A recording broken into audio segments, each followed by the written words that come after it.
Welcome back to another episode of the Next Level Minds podcast. My name is Chris Chapman, and I am your host. For those of you who are tuning in for the first time, this is a podcast dedicated to those who want to reach a next level in their business, personal, or career life. Every other week, I'm blessed to sit down with a fully qualified guest, entrepreneur, content creator, or mover and shaker in their industry, and walk through their story of how they've gotten from point A to point B and overcame various adversities along the way. Now, before we dive into today's guest and episode, I just wanted to reiterate my main goal, which is to impact over 1 million people. So if you have not done this already, please take the time to subscribe to Next Level Minds, share this episode with a family member, friend, or colleague. And if you're really feeling special, feel free to leave a review on what you think of the podcast. Other than that, big announcement is that we are on episode number 50. So first off, thank you to all of the listeners that have been listening over the last year. Appreciate all the support on social media as well. Keep listening, keep subscribing, only forward momentum from here. Now, on to today's guest. I'm sitting down with Hala Taha. She's the host of Young and Profiting Podcast, which is a top 10 self-improvement podcast. She's been fortunate to really have some of the brightest minds in the world on her show, so make sure to check out Young and Profiting. She also runs her own podcast agency, and she's got a full-time job at Disney Streaming, so I'm super pumped to sit down with her. I've been following her on LinkedIn for a while. She's got some great content out there, and again, I'm just pumped to really unpack her story on how she got from point A to point B. Other than that, thanks again for taking the time to tune in. And as we like to say here, your mindset is your greatest weapon for the battle of success.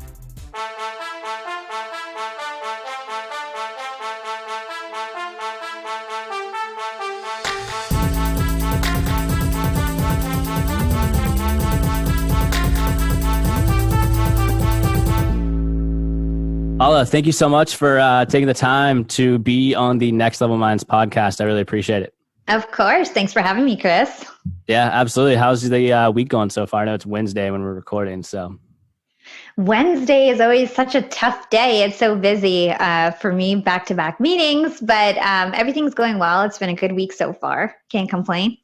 Yeah, absolutely. I'm going out of town Friday, so I'm doing one of those weeks where you cram in 5 days in a 4-day week type of thing. So. Yeah. Well, good luck with that. Yeah, it's quite tired, but hey, we're pushing through it, right? Yeah.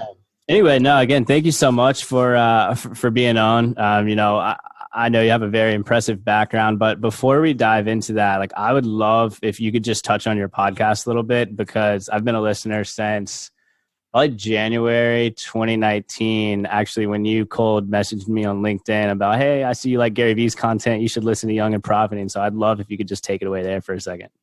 I love that you were one of the listeners that I stole from Gary Vee. Yeah. I love that.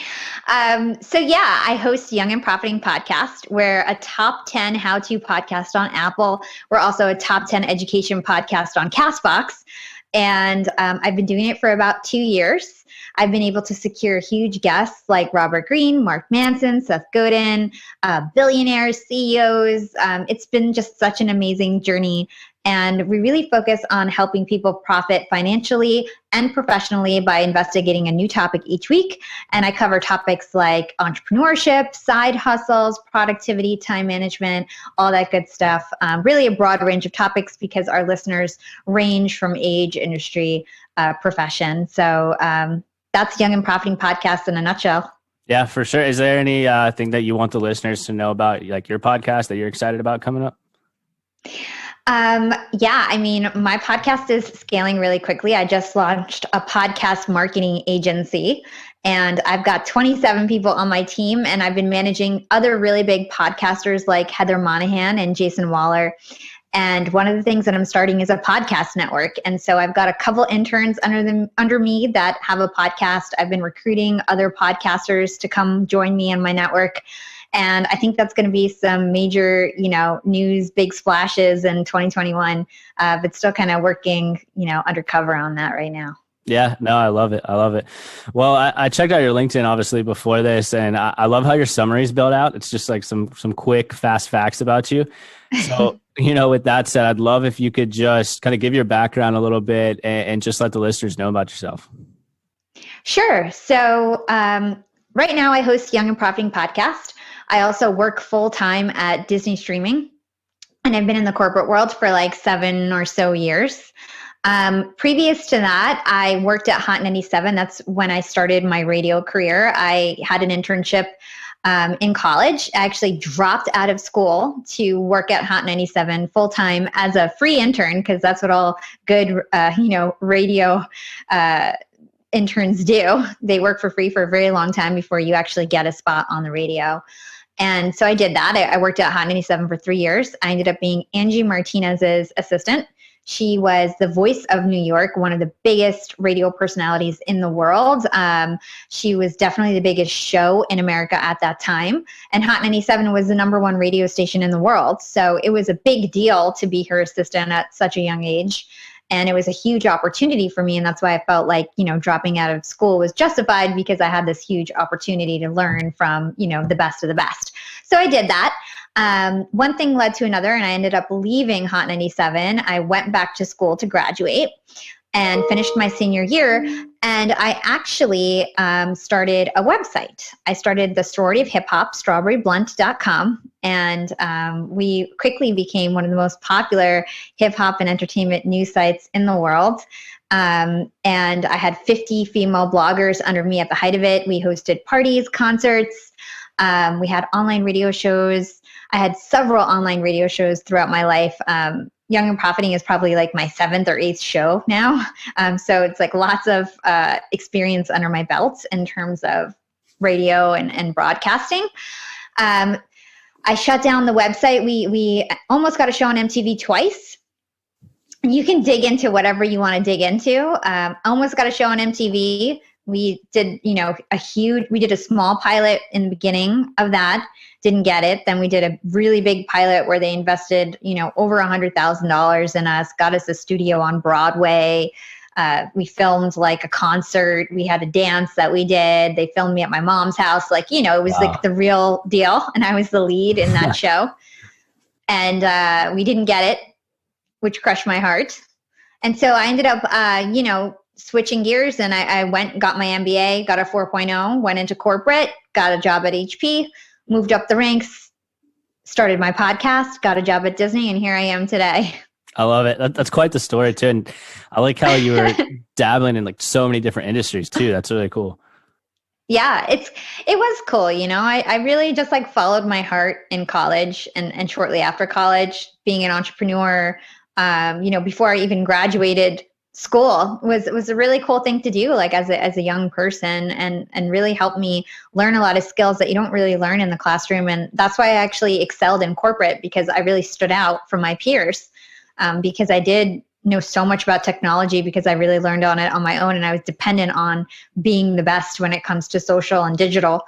And so I was very advanced compared to my peers when I got into the corporate world, and it was to my advantage for sure. Yeah, absolutely. So you're in New York now. Like, where did you go to school again? I went to the New Jersey Institute of Technology. Okay.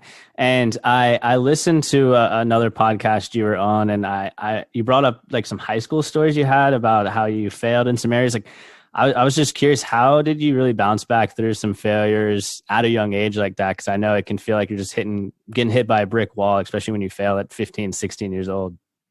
Yeah. So to your point, when I was in high school, I was like very average. I was like averagely cool, had like my average friends, B student. And when I would try out for things, I would like make the play, but I would have like some stupid part where like nobody, like it wasn't like a big deal.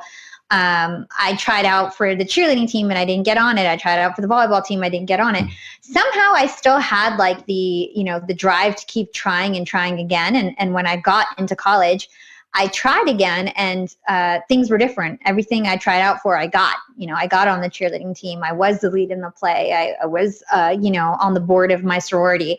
And I think it was really it was a mix of two things. I think it was the environment that I was in. So I grew up in a really white, rich area.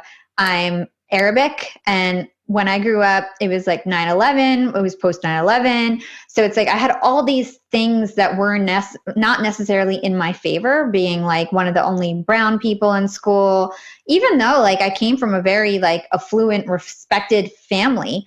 But it didn't matter, like when it comes to the teachers and whatever, like they want to put somebody who looks like them in the shiny spot. Then when I got to college, it was really diverse, and all of a sudden everything I did, I like was like if I touched it, it turned gold. Kind of that's what it felt like when I was in college. I was like very popular all of a sudden. The fraternity sweetheart in every situation, and it was just like totally different.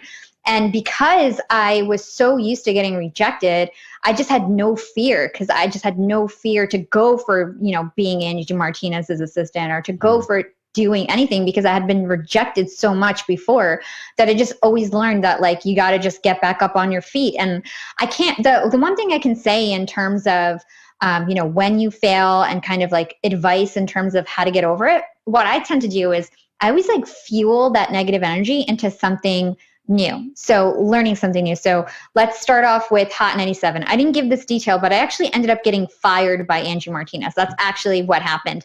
We're cool now. Everything's cool. But it's a long story. I was working for free for 3 years. You could imagine how insecure that would make me feel. Somebody else got a producer job when I thought I should have gotten that spot. I ended up texting something to my friend who worked there, who got that job, who was actually one of my best friends at the time. He showed the text message to Angie. I got fired. Devastated, right? I'll never do that again in terms of, writing something when I'm mad. I was young, stupid, naive, and it kicked my ass. I ended up getting fired. So long story short, what I did is I fueled that into something positive. I decided that I'm not going to get blackballed into the industry, in the entertainment industry. None of the DJs could talk to me anymore because I got fired from Hot 97. And it was really like I was put in this really weird spot where I basically, they were telling me, you wasted 3 years of your life and there's nothing you can do about it. And I was like, no, you know what? There is something I can do about it. I'm going to take control. And I decided that I was going to start the sorority of hip hop, and I was going to start this platform for women in the entertainment industry who felt like they didn't have a place to shine. And I was going to build that platform for them. So I learned how to build websites by myself. I went on YouTube. I went on Google. I figured it out. I learned WordPress. I learned how to modify themes. I learned about, SEO and everything that I needed to do. I went on Craigslist. I recruited girls off of Craigslist to join the sorority of hip hop. I was like, send me your picture, send me your bio. I had like a decent Twitter following at the time. I solicited on Twitter, and I ended up getting girls from Complex, VH1, all these different companies, and Def Jam to join me in the sorority of hip hop. And everybody kind of had like their own little followers. We were all like micro influencers, but together we were like this huge influence. And the website became super popular really fast. And then, within a couple months, the same DJs who weren't allowed to talk to me were hiring me to host their parties with them. And now, instead of being their little intern who was feeding the meters for them, I was on their flyer with them as like the main person who was hosting the party with them. So imagine, like, if you guys know Funkmaster Flex, DJ Camilla, whatever, I was side by side with them on the flyer when the year before I was their intern getting them coffee. Yeah. And so it just shows you that, like, if you kind of take things into your own hands and prove that you can, be respected and prove that you have like a voice in whatever you're trying to do, people will respect you. And that's what I did. I turned a negative into a positive. I decided to channel that negative energy into learning something new, which was building websites and starting this new idea. So it's like every time I fail, I figure out how I can actually make my own path by learning something new and starting a new idea. So even with Young and Profiting Podcast, how the same thing, everything that I've ever done has always come off the heels of rejection, every major accomplishment in my life.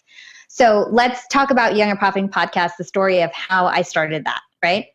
I was working at Hewlett Packard, and I was the president of the Young Employee Network. It's an employee resource group, and it's something that I started at my office in Berkeley Heights, New Jersey. There was a whole global young employee network across HP, and there was like 20 different chapters across the world, or even more than that. Like, let's say there's 50 chapters across the world. There was no chapter in New Jersey. I started it. So I became president for 2 years. Then I went to the Global Young Employee Network board.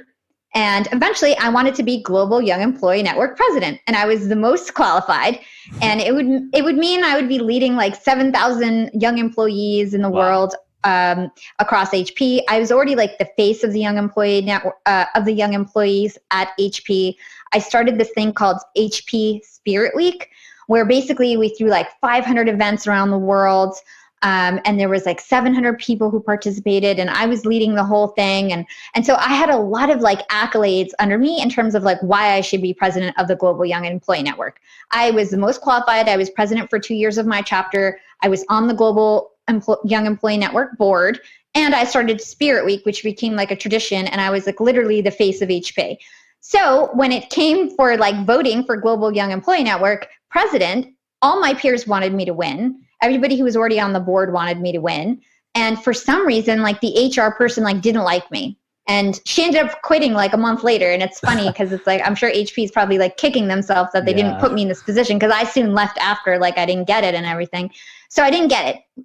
And what did I do? I was like so upset because I had spent so much time, so much of my free time being president of this like extracurricular activity at work. Looking back, I would never do that again. Because it's a waste of time. I didn't own anything. I was I was already working for the company, and my side thing was for the company. It doesn't really make any sense. It's nothing that you can take, whether you leave the company or not. So it was just a waste of time. So I was thinking, I'm never doing this again. And I decided that I was going to start Young and Profiting podcast instead. And I said, I'd rather be able to share my voice instead of with 7,000 people. Now I'm able to share my voice with 7 million people if I wanted to, right? And 700,000 people, whatever it is. It's so many more people now that I get to share my voice with. And if I didn't get rejected to be the Global Young Employee Network president, I would have never started the podcast. And so what I did again is I didn't know how to podcast. I had radio experience, but I've never actually started a podcast. So I fueled all that, being upset, negative energy into learning how to start a new podcast. I had this idea. I probably, got the idea for Young from Young Employee Network and changed it to Young and Profiting. And, now we're number one how-to podcast on Apple on any given day. So it's amazing, what you can do when you're rejected and you just kind of change paths and take ownership over your life. I love that. I love the resilience you had of just, like you mentioned, the success comes at the heels of rejection. Like I love that quote you mentioned, and I struggle with this too. When I do get rejected, whether it's small, medium, or large, it's like, this is it. Like I've hit a wall, but no, it's like do what you did and just keep going and learn and just build something with that negative energy. Yeah. And it's like it's usually the gatekeeper who doesn't want you to go through, right? And then you need to decide, can I be the gatekeeper in this situation? And when you're your own gatekeeper, you have the control. It's up to me for Young and Profiting podcast to be successful. There's nobody who's going to open and close the door for me. It's up to me if it's going to be successful or not. Same thing when I started my website. It was up to me, and I trust myself that I'll be successful and that, I will accomplish whatever I want to accomplish. But sometimes the gatekeepers don't see that in you, and you need to turn it around and do it on your own instead. I love that. And how did you, because there's you Google podcasting, there's millions of results and WordPress. So how did you just hone in on just figuring that out? Because I sometimes just have information overload and I'm like, wow, I did no action. I just read articles for the last 2 hours. It was 2 years ago, so maybe there was a little bit less information. I feel like really in the past year, podcasting has like blown up, in my opinion. Even though when I started 2 years ago, everyone said it was saturated, it was too late. Goes to show you that it's never too late. But in terms of like how I like sifted through that information, I just got started. A lot of people, they're just worried about taking action. I don't have that problem. I just get started. What I was like, step one, hosting. I need to figure out what my hosting is. I did some research. I decided, okay, I'm going to go with Podbean for hosting. Was it the right decision? I don't know, but it got me started and here I am, So it's like, it's just getting pen to paper, getting started. It's not going to be perfect when you first start, being open to evolving as you go on. My show format has changed since I launched. My branding has changed since I launched. I've had different series and segments since I launched. So things are always evolving, and it's all about just actually getting started. I think people really get blocked in terms of actually just starting.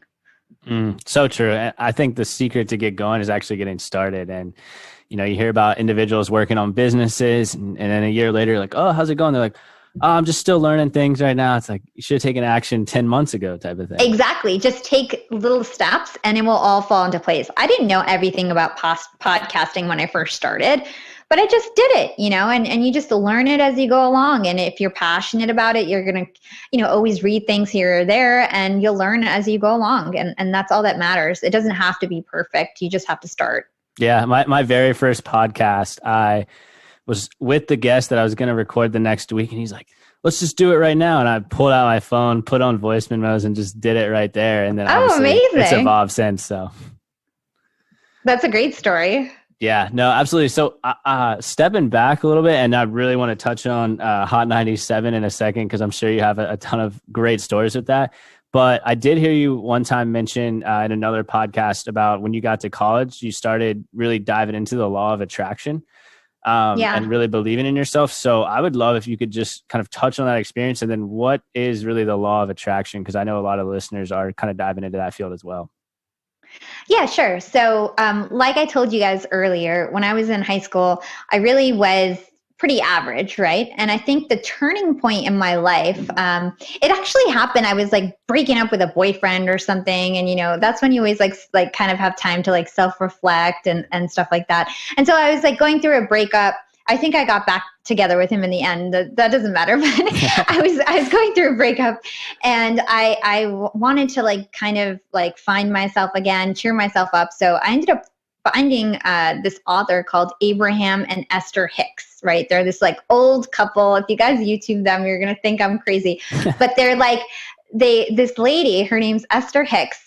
She says that she gets channeled by source energy, right? And so she has these talks, and there's a lot of people that follow them. And the secret is based on a lot of the stuff that they talk about, that big movie and book. And so she gets like channeled by source energy and kind of like tells it how the world is in terms of like what, you know, our gods basically like want us to think, and like, and basically like I really got into that and read a lot of books and started to realize that, you know, whatever you say or think or do actually manifests itself in real life. So what you think and believe becomes true. And there's actually some scientific facts behind this. I had John Assaraf on my podcast. He's like one of the biggest like experts when it comes to like brain science and things like that. And he talks about the fact that when you bombard your subconscious brain with the same thing over and over and over again, your brain can't actually tell the difference between what's real and what's not real in reality. So it's like your subconscious brain cannot tell the difference between what's real and what's not real. So if you tell yourself, I'm beautiful, I'm the best, I'm confident, I'm smart, I'm talented, I'm the best podcaster, I'm going to win, like you're going to start actually believing that and acting like that, because your brain can't tell the difference between what's real and what's not. And so what I did is like I kept listening to these tapes of Abraham and Esther Hicks that was like bombarding my subconscious brain with positivity and positive thoughts, and it really helped change like my, I think, charisma, my confidence, the way that I presented myself in the world, because I started to believe all these things, and really like now I feel kind of like indestructible in terms of my confidence and like the amount that I believe in myself. And so for tips for anybody out there, like, you know, if you're struggling with self-esteem and confidence issues, one thing that you can do is like write down positive affirmations and like record them on your phone, and then play them over and over again while you're driving, while you're cooking or cleaning or working out. And you're going to start to retrain your brain so that you actually believe these things. And when you believe those things, you'll actually take action towards your goals instead of being scared and not taking action like we were just talking about. So Yeah, that was a huge turning point in my life. I think I was like 19 when I found out about the law of attraction, and big believer in it.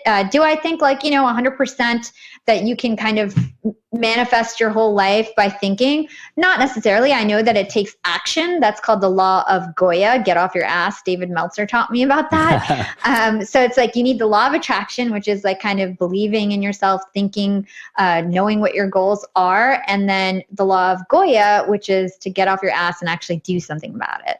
Yeah, I love it. The law of attraction is huge. I mean, I got into it probably a year and a half ago, but my life has just changed so much with all the positive self-talk. And I mean, every day when I wake up, I say, hey, today's going to be a great day. And it sounds crazy, but it really does work. It does. It really does work. And every time I find myself like in a rut or something, I'm always like, you know what? I need to get back to being diligent about positive affirmations and the law of attraction and my thinking, because your thinking will determine your reality. Yeah, your thoughts really will become your reality. It's so true. So with Hot 97, I have two questions here. One is kind of a serious question, and then another, I have a funny question. So I'll do both at the same time here. So first off, you mentioned, with that, you were just hustling, working for free. I mean, just really innovating. I mean, like, how did you keep up a good attitude through all that? Because I know there's a lot of people that may have just graduated and they're not at the salary they want to be at, or they're interning. I mean, how did you keep that attitude? And then the funny part, like, I would love if you could just touch on a funny story that you've had of just maybe messaging the people on Craigslist and with all that stuff. So Sure. Okay. So in terms of like how I dealt with not getting paid, so I was a hustler. And so what I did is I got paid by stuff out, like using the brand. So we used to do like Hot 97 showcases for up and coming rappers. And so I would sell tickets to be a part of these showcases and like meet rappers like at the station and sell them these tickets and like hustle them. And so I was making money because I was doing this like showcase stuff with the DJs, right? So one part of it was having a side hustle, to make sure that I was able to pay and sustain myself at that. I didn't need a lot of money. I was young, but it was just one way that I kind of got through it. The other way was just like the excitement and the passion that I had for the work. Like I just remember like being really into doing the research for Angie and like running into the studio room to make sure that I was on time, and having the respect where I was the one training the other interns, even though I was just like a glorified intern. But like, I was like the main intern training all the other interns and like her main assistant. And so that like having that kind of respect from Angie and the other DJs kind of helped me like, go through it, even though I wasn't not getting paid. It was more of like the experience and being thankful for the experience and for the learning and for the contacts. I met celebrities every day. So every single day, if J-Lo, Kim Kardashian, Drake, literally Lil Wayne, anybody you could think of, I met. And that was like every day of the week. It would be somebody new. And so that was really exciting too. In terms of funny stories, Jay-Z put his arm around me one time and said he wanted to take me to lunch. I've got a lot of different stories like that where, different celebrities, like, if a celebrity came into the station and didn't hit on me, we would say they were gay, like as a joke. So like just funny stuff like that. Yeah, no, I love that. And was it difficult just like meeting these celebrities and being like, hey, I'm an intern here, or were you able just to like adapt really quickly there? Yeah, I mean, nobody called me an intern. I was working there for 3 years. So even though I was technically an intern, I was Angie's assistant. I was working there every single day for 3 years and like part of the crew. So I didn't feel like ashamed or anything or nervous. And I was so young where it just felt like natural. I didn't really know anything else. It was my first job. My first job was just like being thrown into like this world of celebrities and like entertainment. And so I didn't really know any better. And so I just, did it. And I didn't really have like nerves or anything like that. Yeah, absolutely. With the sorority of hip hop and getting on MTV and like, I'm sure do you have any like just crazy like stories with doing all that or? Well, MTV was funny because they really were trying to pit the girls against each other. So there was like 50 girls in the sorority of hip hop, but the main 5 girls, like the top 5 girls, got like signed by MTV. So I was the lead in the show, and then there was 4 other girls. Some of the main girls didn't get signed by MTV, and that caused a lot of drama too, where like some of the younger girls were signed by MTV, and like some of our main girls weren't. And so it was just like a weird. I explained that badly, but basically there was 5 girls, and like 3 of us deserved to be the main girls, and 2 of them were like younger girls that didn't deserve it. And so some of our other girls in the sorority were really pissed off, and that's actually one of the reasons why we broke up. It's because MTV like really kind of pitted us against each other and made it unfair, where some of the girls who kind of deserved to be a star on the show didn't get the spot. So I mean, some funny stories is we hosted this showcase concert type thing, and we had to do a dance, and we had to like learn this whole dance and like perform it in front of everyone, and we had like matching outfits, and it was really fun. So that was a cool story.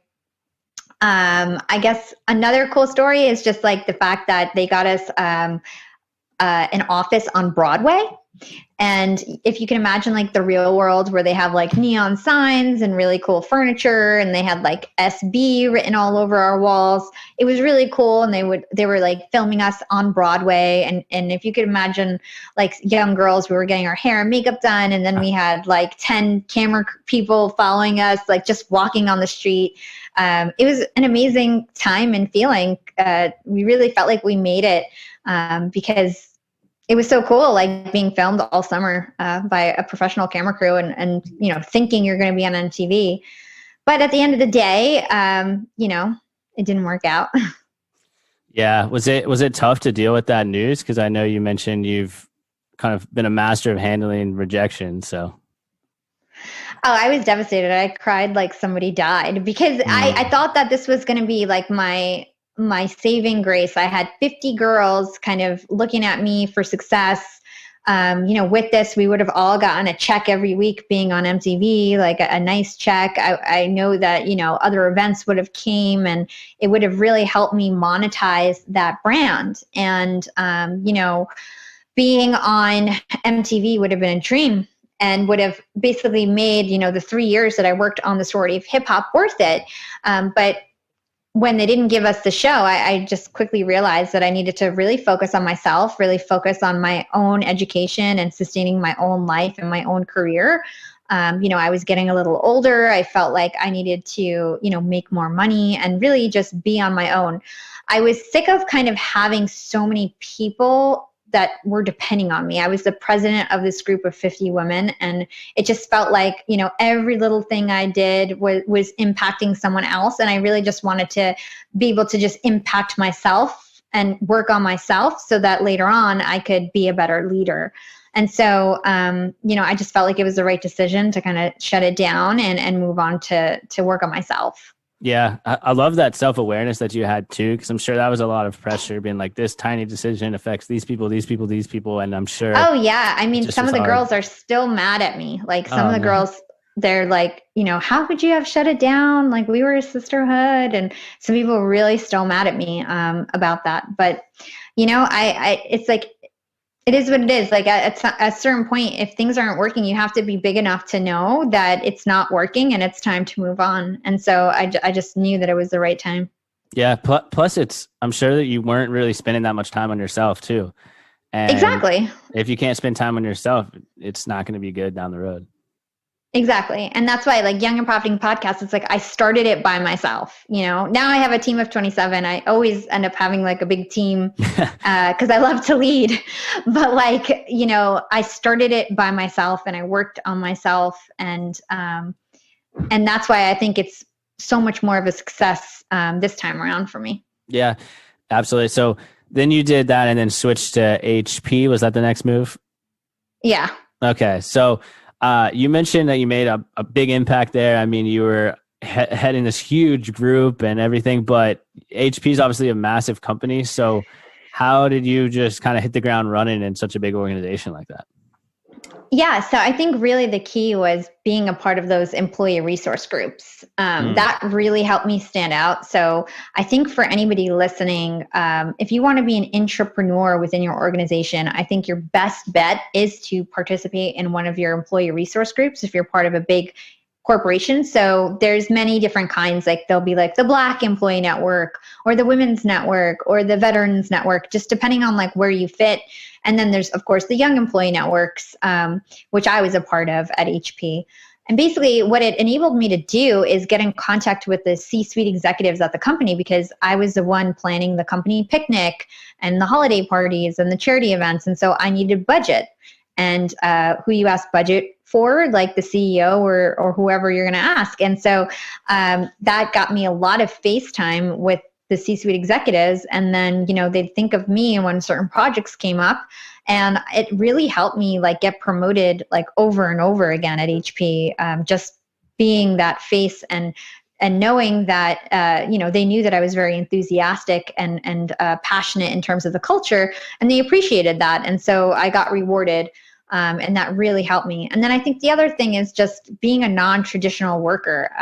The fact that I came in, I remember when they were interviewing me, it's like my experiences that I was talking about was like, I almost got on MTV and I was the president of the sorority of hip hop. Like, who's going to hire me? They took a chance on me. Totally. Imagine like you're going into like a corporate job interview and like you're telling them your experience is running the sorority of hip hop and being working for free at Hot 97. So it's like they definitely took a chance on me, but they obviously saw like, okay, this girl like made a big splash. She obviously knows what she's doing in terms of social media and web and like, that was my first gig, was like being their web person and their social media person. And then it just kind of evolved from there. And I just think being a non-traditional worker ended up being to my advantage, because a lot of these people, they've got like institutional knowledge and then they don't learn anything new. And like, so all the people that like the people that were my age at HP, like I was under them, and then I quickly rose above them because I had so much more knowledge and expertise because I had learned from the internet. I didn't learn from the corporation and only learn like, what 5 other people knew. I learned what the whole world knew on the internet myself, and so it's like I had a lot more information at my fingertips than they did, and a lot more experience in actually doing things. Because when you're like a one-woman show running a website, you're doing everything. You're doing SEO, coding, social media, training, recruitment, networking. And that's the other thing. I had like extremely good networking skills. And so I became very popular basically at the company, and friends with everyone, and like able to kind of charm the executives and, play the young card, but very smart girl card. And it worked to my advantage. And that's the best advice I can give, is like being, learning outside of your organization, making sure you keep tabs on the trends and things like that, because you can very fast, like one example that I'll give, when I went to Disney, even though I was at HP for like 4 years, right? Before I got to HP, I was super tech savvy, like on top of everything, because I was an entrepreneur, learned from the internet, like I was just explaining, right? By the time I got at HP, I was like an old hat again in terms of like digital marketing. Like, and then I got a job at Disney streaming, and I was like, where the hell have I been? Like, everybody is so far ahead of me. And I felt like I was drowning in terms of like not knowing enough, not being tech savvy enough. Here I am at HP, like the most tech savvy person. But then I didn't learn anything for 4 years because I was stuck in an institution and only focusing on HP. And so I only learned what I had in that bubble. And I didn't learn much outside of it other than podcasting, which was like in my last year, I got into podcasting. Then I got thrown into Disney, and I'm like, oh my God, this is like a whole new world. And I had to like get up to speed super quickly, which I did now. But that's the advice that I would give you, is like, make sure that you stay on top of the trends, and you've got side hustles and other things that are going to teach you information and knowledge outside of your actual company, because you could easily get stale very fast, especially if your company is not super advanced. Like at Disney Streaming Services, I don't have to worry about that because we're like one of the most advanced companies right now. Yeah. But HP is kind of like a dinosaur now. And so like, that's why like I felt like I had lost, some of my savviness when I was there. Yeah, so true. And I'm a big believer too. I mean, the side hustles that you have outside of your normal job, they teach you so many different skills and Oh yeah. honestly just keep you sharp so you're not just in that tiny, corporate bubble. You can expand so much. Exactly. Yeah. So have you seen Pursuit of Happiness, by the way? Random question. It sounds very familiar, but Yeah, I'm so bad with there's movie just a names. scene where Will Smith interviews, but he was like coming straight from jail and he's in a tank top with all these executives and they're like, okay, when he's answering, I'm just picturing you're in this interview talking about strawberry blunt girls and variety of hip hop, and they're like, okay. So That's funny. yeah, for sure. But anyway, with Young and Profiting podcast here. So I'm super curious because you're a top self-improvement podcast here, but I'm sure there's not a ton of women in that space. So like, how are you breaking through that barrier? That's really cool. Yeah, you know what? It's really exciting. There really isn't a lot of self-improvement women in this space. There's a lot of podcasters that are women that talk about like families and babies, and there's some women who talk about entrepreneurship. But I really don't think that there's a woman that's talking about self-improvement and making it as much noise as I am right now, especially on LinkedIn and things like that. So it's exciting to me. In terms of how am I breaking through that glass ceiling, I'm just doing it. I'm just going after and shooting for the stars. I didn't assume that I wasn't going to get big guests. I just, went after them and got them, and I just have been strategic in terms of how to get my podcast out there, using different social strategies. At first, we were completely organic, and now that we're monetizing, I'm able to invest in my podcast with paid ads and paid ad placements, and that's been like skyrocketing my growth on the podcast apps. And I'm just playing like a big boy and trying my best to keep up with them. Also, leveraging other people's audiences, like with the big guests that I have. A lot of them are impressed with the research that I do. I try really hard to have like a quality show. I'm all about researching everything about my guest. By the way, you've done a great job researching too, so kudos to you. And and I think that my effort shows, and then a lot of the guests that come on my show have huge networks and then promote me, and then it kind of just amplifies from there. So I think all I can say is how I'm breaking through the glass ceiling is just really hard work and trying my best to be strategic and also be scrappy. I go for opportunities. I every day I'm shooting out like 10 emails to different podcast apps and guests and whatever, and just shooting my shot, seeing what sticks. And every day somebody says, oh, I'd love to have a partnership with you. And then that's one more way to get the word out, and it's just little actions like that every day. And that really helps me stand out from the crowd and get me visibility. Yeah, I think that goes back to just the no fear mentality that you've adopted, just every single day, no fear, going after it. I'll give you an example. Today, I emailed Complex. I emailed Chartable. I emailed, who else did I email? Podyssey. I emailed like all these different random like apps, and I was just like, hey, what's up? I'm Hala. I've got, 64K followers on LinkedIn. I'm a top 10 how-to podcast. Do you want to collaborate in any way? Let me know, and these people respond, and like, I would say like 2 out of 10 emails is a positive response, and I end up getting some sort of cross promotion for doing a LinkedIn post or a podcast read or something like that, and it just really helps me like stand out, because I don't think many people are thinking like that. Yeah, I think unfortunately people are thinking in that small bubble, say, oh, I'm here, I'm going to stay here in this bubble, versus, hey, let's reach out to this person in this side and see if this works. I mean, the worst you're going to get is no. Yeah, some people don't answer. Some people say, I don't really get no thanks. It's either they answer, or they don't answer, or they say yes. Yeah, that's that. A don't answer after multiple emails is usually a no, from what I've found out. So yeah. yeah. Okay. Last question mainly is just, you're obviously super active on LinkedIn, 64,000 followers, and I love the content that you have. Do you just have any like kind of quick general LinkedIn tips out there? Because I know the platform's growing a ton. Yeah, LinkedIn is such a great platform for organic content right now. In terms of quick tips, I would say definitely vary your post types. On LinkedIn, there's a lot of like news sharing going on. So if you break that up with like a selfie video, you'll be surprised how well you do. So like definitely break things up. Text posts do really well on LinkedIn, short sentences. Everybody's reading on mobile. You don't want to have big chunky paragraphs. Bright colors, bold patterns to stand out. Again, you want to stand out in the feed. That's your goal. And just being interesting and valuable. I think a lot of people try to self-promote and nobody really cares. Everything that I post up, whether you watch the video, whether you click the link, actually teaches you something that you probably didn't know before. So always try to provide value. That's your number one goal when growing a community, and then engage with your following. So DM them, comment. If they comment on your post, comment back. Little things like that. Yeah, I love those tips. And I personally have such a pet peeve when somebody just shares their company's post and doesn't say anything. It's like, what value is this adding? Like, I know. And you know what? Sharing does really bad on LinkedIn. So a lot of people's strategies is to just share other people's content. LinkedIn deprioritizes that because they know that you didn't create it. That doesn't mean don't share my content, because I want you to share my content.